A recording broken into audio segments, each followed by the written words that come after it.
Hola a todos, mi nombre es Marina González y les doy nuevamente la bienvenida a esta clase en video donde seguiremos trabajando sobre los mecanismos de transporte de membrana. En esta oportunidad vamos a dedicarnos a los mecanismos de transporte pasivo, es decir, aquellos mecanismos de transporte que no requieren de consumo de energía metabólica, mecanismos de transporte donde no hay gastos de ATP.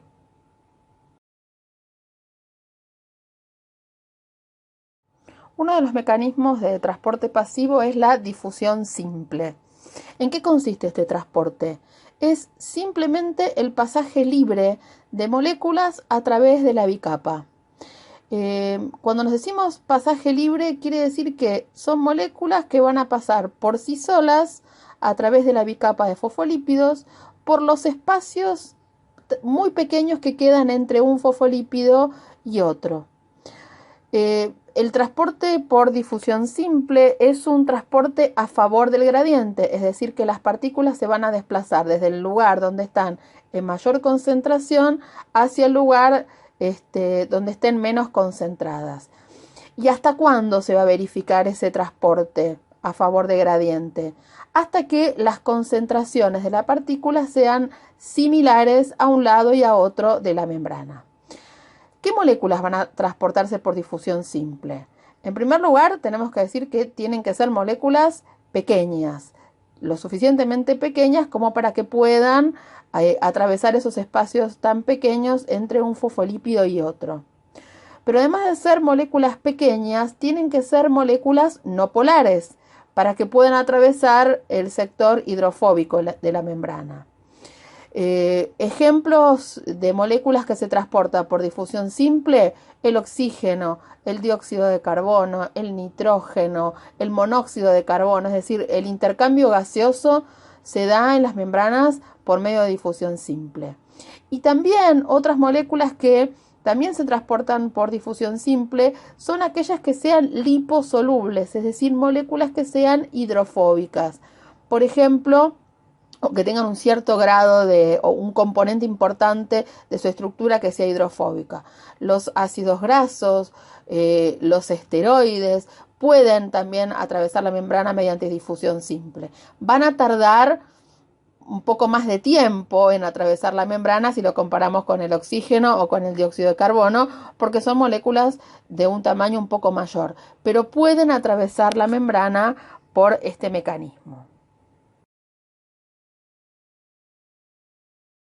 La difusión facilitada es un tipo de transporte pasivo donde se trata del transporte de moléculas que no pueden atravesar libremente la membrana y que necesitan la participación de proteínas de la membrana que faciliten este transporte. Entonces, todas las difusiones facilitadas siempre van a involucrar a proteínas específicas de la membrana. ¿Y qué partículas se van a transportar por este mecanismo? Bueno, aquellas moléculas que sean polares y que no tengan carga, por ejemplo, y que tengan un tamaño más importante, o también pueden ser partículas que sean pequeñas pero que tengan una carga neta.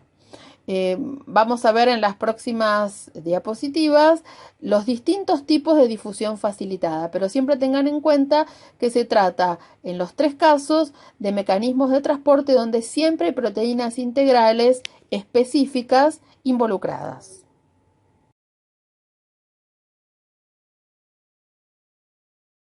El primero de los casos de difusión facilitada es la difusión facilitada por canales iónicos.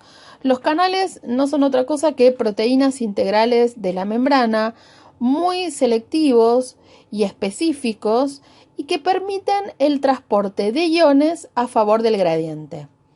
Estos canales o estas proteínas canal suelen estar frecuentemente cerradas. Y la apertura de estos canales se debe o es en respuesta a determinados estímulos. Y dependiendo de cuál sea el estímulo que provoca la apertura de estos canales, vamos a tener distintos tipos de canales iónicos.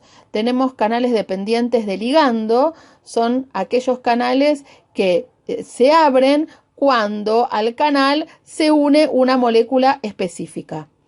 Después tenemos canales dependientes de voltaje, son canales cuya apertura o cierre depende de cambios o modificaciones en el voltaje de las membranas. Y después tenemos canales combinados, canales cuya apertura depende tanto de modificaciones en el voltaje de membrana como también de la presencia de ligandos. Pero más allá del tipo de canal de que se trate, lo que es importante es que todos los canales iónicos permiten el transporte específico de iones y siempre es un transporte a favor del gradiente.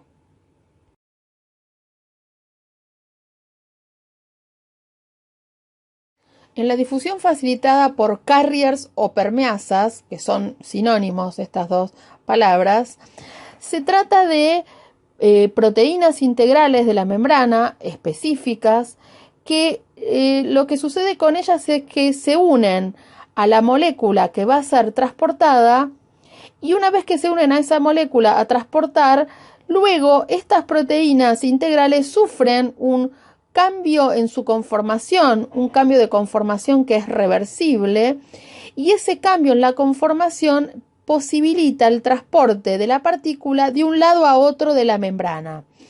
Ese movimiento de transporte de un lado a otro de la membrana de una partícula con esta proteína interviniendo que pasa por este cambio conformacional, se lo denomina traslocación, es decir, que la partícula se trasloca de un lado a otro de la membrana con intervención de esta proteína carrier. ¿Qué partículas se transportan por carriers o permeasas? Fundamentalmente moléculas que sean polares y sin carga, y es un transporte a favor del gradiente. Por ejemplo, el transporte de monosacáridos, de aminoácidos y de nucleótidos, que ven que son moléculas un poquito más voluminosas, de un tamaño un poquito mayor y que tienen polaridad.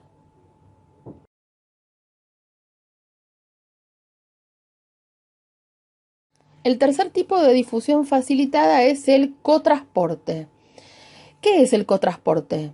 Es un transporte simultáneo de dos partículas en el mismo momento, pero con una condición. Siempre una de esas partículas se transporta a favor de su gradiente y la otra partícula que acompaña se transporta en contra de su propio gradiente. Más allá de los distintos casos de cotransporte que podamos tener, la regla siempre va a ser esta. Dos partículas en simultáneo, una que se transporta a favor de su gradiente y otra que se está transportando en el mismo momento en contra de su propio gradiente. Los dos casos de cotransporte que podemos tener cumplen con esta regla, pero ¿cuál es la diferencia entre los dos? En el caso del simporte, las dos partículas que se transportan se están transportando ambas en la misma dirección. Esto quiere decir, por ejemplo, que las dos están entrando a la célula o las dos están saliendo de la célula, pero siempre una de ellas a favor de su gradiente y la otra en contra de su gradiente. Ejemplo de esto es el transporte de glucosa y sodio en las células del epitelio intestinal, siendo el sodio la partícula que se está transportando a favor de su gradiente y siendo la glucosa la que se está transportando en contra de su gradiente. Este es el caso que podemos ver en la imagen que está a la izquierda. El otro caso de cotransporte es el antiporte. El antiporte también va a implicar dos partículas que se transportan en el mismo momento, una a favor de gradiente y otra en contra de su gradiente, pero en esta oportunidad son partículas que se transportan en direcciones opuestas, una entrando y otra saliendo de la célula, por ejemplo. El ejemplo que les proponemos es el transporte por antiporte de calcio y sodio, siendo el sodio la partícula que se transporta a favor de su gradiente y siendo el calcio la que se está transportando en contra de su propio gradiente.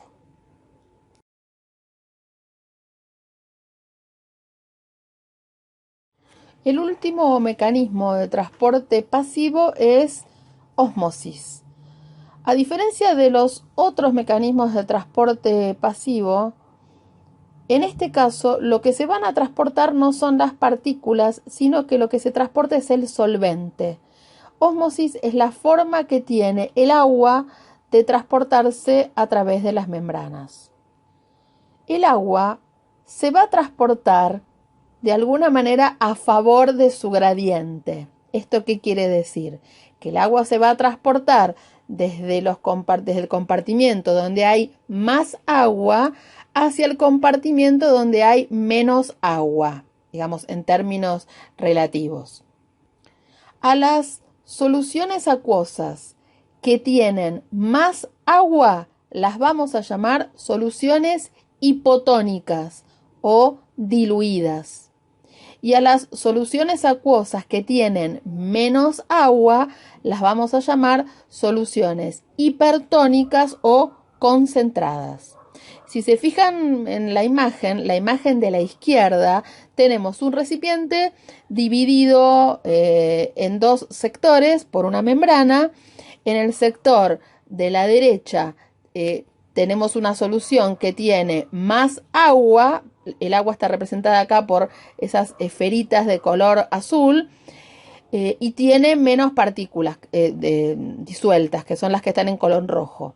Y en ese mismo recipiente, en el compartimiento que está hacia la izquierda, tenemos menos cantidad de agua, menos esferitas azules y más cantidad de partículas. Por lo tanto, en la imagen de la izquierda tenemos dos compartimientos, uno hipotónico y otro hipertónico. ¿Y el agua cómo se va a transportar? Recién decíamos que el agua se transporta en ósmosis a favor de su gradiente, desde donde hay más agua hacia donde hay menos agua.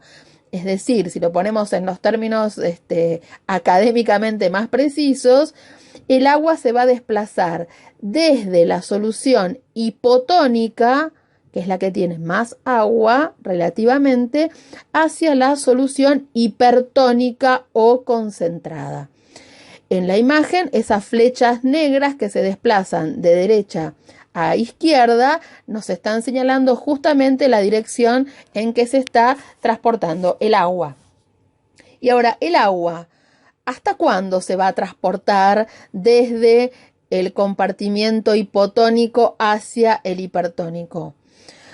Como siempre que hablamos de transportes a favor de gradiente, el transporte va a ser hasta que las concentraciones se equiparen en ambos compartimientos. Como pueden ver, la imagen que está más a la derecha, que refiere a la situación un tiempito después, vemos que el agua se ha transportado efectivamente y que se produjo el movimiento de agua hasta que ambos compartimientos hayan quedado concentrados por igual. Cuando dos soluciones acuosas están concentradas por igual, decimos que son soluciones isotónicas. Entonces, en síntesis, podríamos decir que el agua se va a desplazar de la solución hipotónica hacia la hipertónica hasta tanto y en cuanto ambas soluciones sean isotónicas. Si se fijan y comparan las dos situaciones antes de ósmosis y después que transcurrió el proceso de ósmosis, en el segundo esquema, el que está más a la derecha, fíjense que hay uno de los compartimientos que tiene menos volumen y el otro aumentó su volumen. Esto simplemente se debió al pasaje de agua de la solución hipotónica hacia la hipertónica.